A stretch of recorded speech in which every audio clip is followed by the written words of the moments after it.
Irmãos, vou deixar uma passagem aqui, que se encontra em Salmo 119, versículo 105. É interessante que eu preparei um esboço essa semana toda para vir aqui trazer, e acabou que eu esqueci o esboço em casa, esqueci a minha Bíblia de estudo, mas é desse jeito. Vamos lá. Salmo 119, versículo 105. Capítulo 119, 105.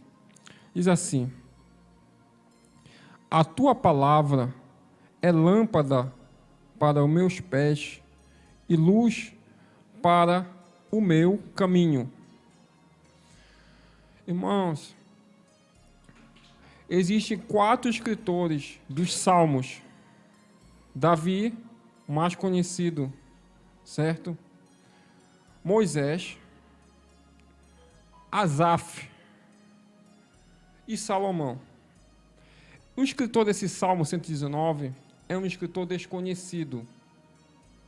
Nós não sabemos quem o escreveu, mas ele está relatando a palavra como luz e lâmpada.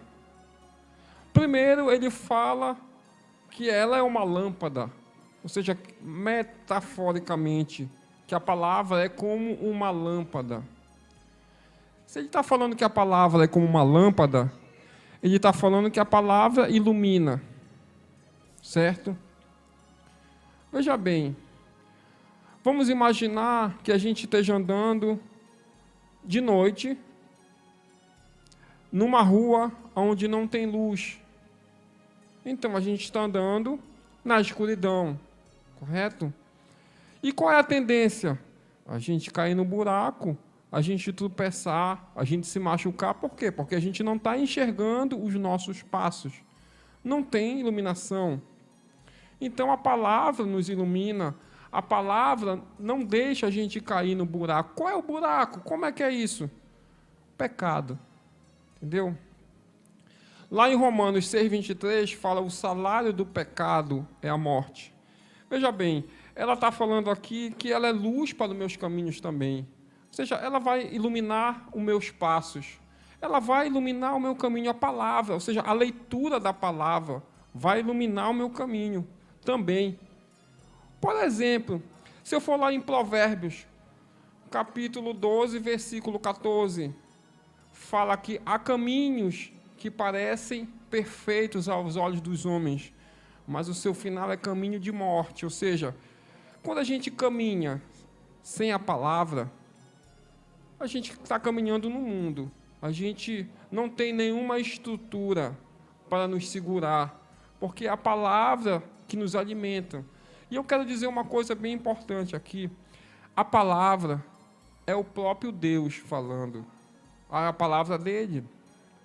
A origem dessa palavra. Por exemplo, onde é que essa palavra está originária?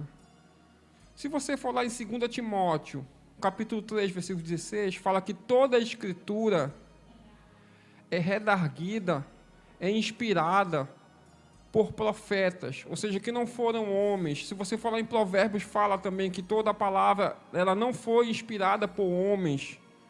Então, quer dizer, e o que é que fala também o profeta Salomão? Que a gente tem que buscar o conhecimento que vem do alto. É interessante, o conhecimento que vem do alto está aqui embaixo, está na palavra, está na minha mão.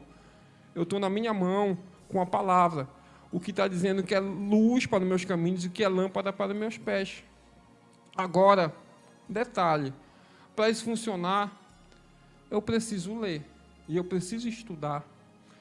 Eu já conheci pessoas que eram muito usados, por exemplo, usado na revelação.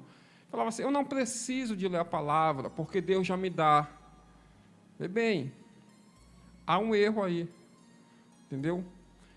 Lá no Salmo 1, verso 2, fala que eu tenho que ter prazer na palavra e dela meditar de dia e de noite. Meditar não é uma simples leitura. Primeiramente, eu tenho que pedir discernimento antes de ler a palavra, porque senão eu não vou entender muita coisa. E aí o Espírito Santo que vai me colocar esse entendimento. Segundo passo, a palavra de Deus traz o que para mim? Traz alegria. a leitura da palavra traz alegria. Ah, mas por quê? Porque Deus é a palavra dele. E Deus traz alegria. Mas, bora para a palavra então. Se eu for em Salmo, o capítulo 16, versículo 11, fala: na presença de Deus, a fartura de alegria. Correto? Então, na presença de Deus, mas se Deus é a palavra, então é a mesma coisa. Então, na leitura da palavra, também há a mesma fartura de alegria. Se a gente for no Salmo 122, primeiro, fala: alegrei-me, como disseram, vamos à casa do Senhor. Eu vou na casa do Senhor para quê? Para ouvir o ensinamento da palavra. Então,